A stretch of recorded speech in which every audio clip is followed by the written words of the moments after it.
What is good, Carti people? Welcome to the channel. It's your boy, Bobby Lamb. Again, we outside. I lied. My flight was actually 8:44 p.m., not a.m. So we got one more video in some random ass spot, but we outside, so only good vibes. Plus, rest in peace, XSS Tentacion. 3 years ago today, this is the day that he passed away. Also, Trippie Redd's birthday, kind of bittersweet. Also, Takeoff from the Migos, I believe. But again, only positive vibes. I was on Twitter last night or this morning, depending on like what time zone you in. I tweeted something like a little bit controversial. It wasn't anything bad. It was just like an opinion, and actually, I think it's pretty much a fact. If you are in the actual underground and like you know these artists that are coming up, you would know that. Actually, you know what, we're gonna get into that in another video. But anyway, if you get mad about a tweet and whatnot, go see a doctor, bro. The internet is not that serious. I am here just to create conversation, give my opinion, and see what y'all think. You don't have to agree with everything I say. I don't agree with everything y'all say, but I'm not getting mad about it, all right? But anyway, in today's video, we're talking about the Migos getting hella desperate. And if you disagree, let me know in the comments. But in my opinion, I think the Migos going crazy, trying to get that #1. I talked about it yesterday in a video where Polo G was expected to have the #1 album because he was expected to do like 165, 175K for Hall of Fame, which was his album, competing with the Migos Culture 3, which was expected to have 125 to 135K. Now that was updated to 126K for Migos Culture 3, and then 135K, I believe, or something like that with Hall of Fame, and it'll probably continue to go down. But Migos pulled out an ace in their sleeve with the Culture 3 Deluxe. But not only that, they dropped the price of their digitally autographed albums from $9.99, which is like a whole album. So if you buy that, that's like a pure album sale. There's no trickery, there's no merch bundles, anything like that.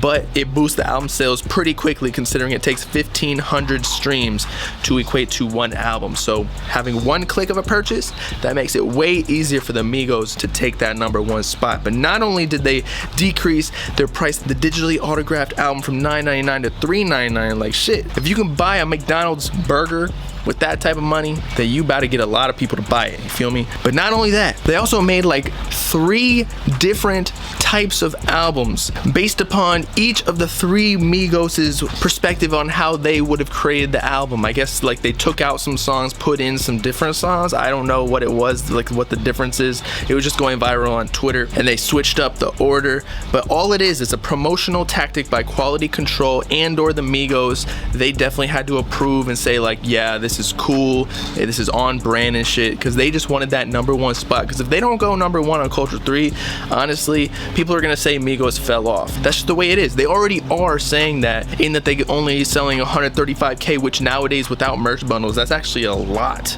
Like Whole Lotta Red sold 105K, and people were saying that was a W. But since Migos, I guess, sold way more than that last album, Culture 2, and this was supposed to be like their comeback album, which I think they were successful in, considering Culture 3 was way better than Culture 2, if you ask me. It had a lot less filler tracks. But again, in conclusion, I think QC and Migos getting a little bit desperate for getting this #1. Like Polo G even responded saying he really doesn't care about the numbers, he just cares about the talent. He's competing with himself, he just wants to make a good product. And then second week, if it turns out to be a #1 album, which Polo G might actually acquire, since there are no really big names dropping this week other than maybe like Gucci Mane with that Lil Uzi Vert feature, which is gonna be so hard because it was from like the 2016 1017 vs. the World project. It was just like a throwaway, I guess. But Polo G is the right perspective that who cares about the numbers, y'all? I know we talk about first week sales, and I just do it to like troll and clown people for even caring about it, because it is a good topic just to gauge like what's going on in the industry. But if you really want that #1 and you're dropping like hella shit just to take it from a younger artist, like I feel like it's an even worse look than getting a #2 album. Like Culture 3 was a solid project, just own it. But anyway, in other news, we got a Lil Pump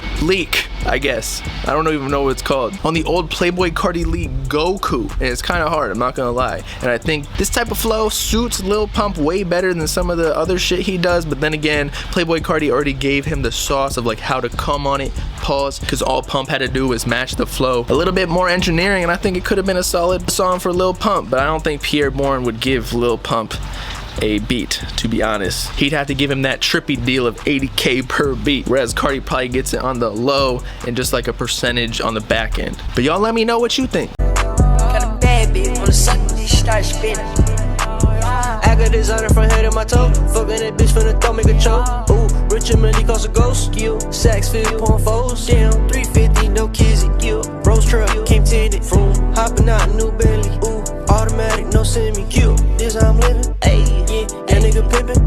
Q, come suck on my diggin', come here, and I might go pay your tuition. Yeah, G5 in a Rari. Yeah, jerk chicken calamari. Ooh. And speaking of Pierre Bourne, we actually got the first week sales for his fire project TLOP5 in at 16K, which I told y'all a couple videos ago. If he got over 15K first week, that was a W. Because I think TLOP4 or TLOP4 Deluxe, because TLOP4 Deluxe was like the first project, even though it was a deluxe, that he was kind of up like as an artist, not necessarily just a producer, which he's mostly known for, unfortunately, even though he's a crazy good artist in my opinion. Again, don't get mad, but TLOP4 Deluxe sold 6.5K, so he sold over double that. And that's honestly what you got to do. Just compete with yourself, like Polo G said, like Carti. That's all you can really hope for. If you can keep getting better, once you start competing with other people, then you start fucking up your own head, you start going crazy, you get desperate like the Migos. But I think 16K was a W, especially because he really doesn't get the notoriety that he deserves for being an artist. People only take him seriously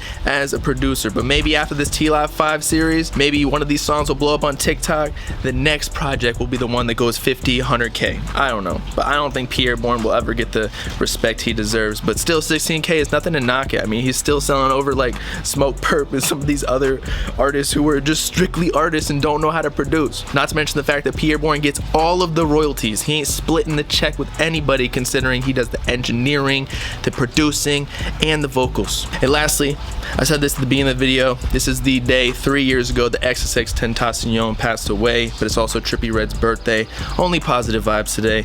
Everybody just realize this might be your last day on this planet, so don't hold any grudges with any of your friends, family members. Just try to be as happy as possible. I myself even get in these modes where like I'll stop doing any fun shit for myself so that I can like just work on my brand, work on YouTube videos, which I love to do, but sometimes you just need to like step outside the box, go chill with your friends, go chill with your girlfriend, go see your family. I definitely need to do that because again, it might be your last day on this planet. Alright, and that's it for today's video. Again, tomorrow I'll be back in the stew and we'll be live on Twitch talking about all this shit.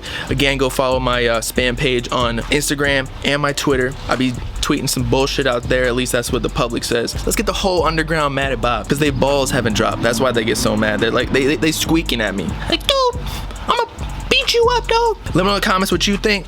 Are the Migos desperate for that #1? How do you feel about that whole situation? How do you feel about Pierre Bourne's 16K sales, the Lil Pump Pierre Bourne song Goku, and Rip X? Make sure to like and subscribe to join the Bob gang if you with it. Peace out, clap people. Know what I'm saying?